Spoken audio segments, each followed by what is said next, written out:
Another area that I believe requires focus in terms of this smart on crime approach, if you will,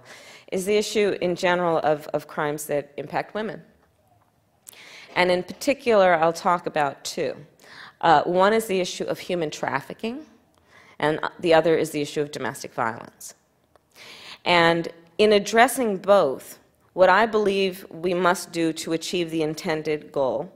of ending or reducing crimes against women, and in particular crimes of violence against women, what we must do is we must address it from a three-pronged approach, which includes, of course, the prosecution, i.e., consequence for bad behavior and punishment. It should include recognizing that we have to think about it in terms of public education.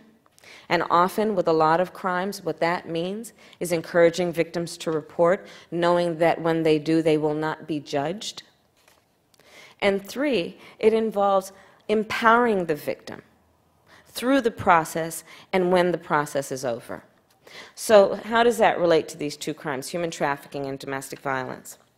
Well, human trafficking is a crime that we've been talking a lot about. There's actually some very exciting legislation being proposed right now by Assemblyman Sandre Swanson out of Oakland to address the fact that when it is a girl, a young girl under the age of 18 who is being trafficked, the law should not require that we prove that she was forced, physically forced to do that thing that she's being essentially forced to do. The fact of her age and her youth should be enough to prove that when she has been brought across state border or brought into the country from another place, and she is in a sweatshop, or she is in a place that is called a massage parlor, but in fact has been forced into prostitution, and she is 15 years old, the law should not have to prove that she was forced to do that to show that it is a crime for anyone to subject her to that kind of situation. So human trafficking is an issue that has been around for a long time, but it's also an issue that because of the vulnerability of the victim, and in particular, the likelihood that she will not speak English, that this culture will be foreign to her, and because she has probably come from a place where she learned to distrust law enforcement, or she's been told to distrust law enforcement here, she'll not report the crime. And because the crime takes place in a situation that is a sweatshop or is a brothel purporting to be a massage parlor, it is a crime that takes place in the shadows. And so it is not necessarily the subject of a community meeting of outrage or concern about crimes that are happening in their community, which means that it pretty much becomes overlooked as a real problem for the society or community in which we live. So human trafficking is one of those issues that does require a smart on crime approach. And what we've done is we actually, a couple of years ago in California, through the leadership of then Assemblywoman Sally Lieber, wrote a bill, which we all went up to Sacramento and testified about, saying this should be a state crime.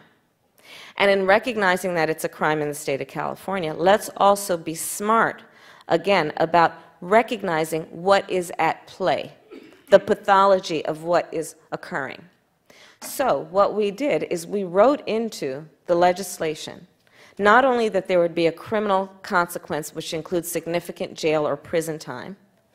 for the person who transports the girl or woman into the country or into the state or into the city from Las Vegas.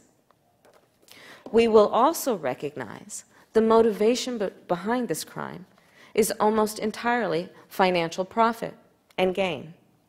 So, recognizing the nature of it, we wrote into the law,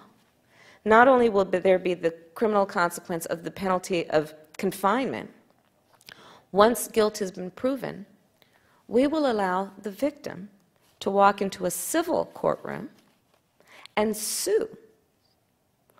the perpetrator for the money gained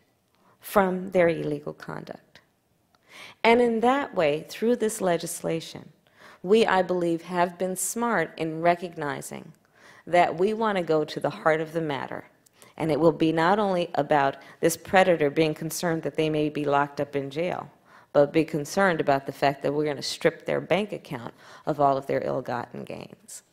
On the issue of domestic violence,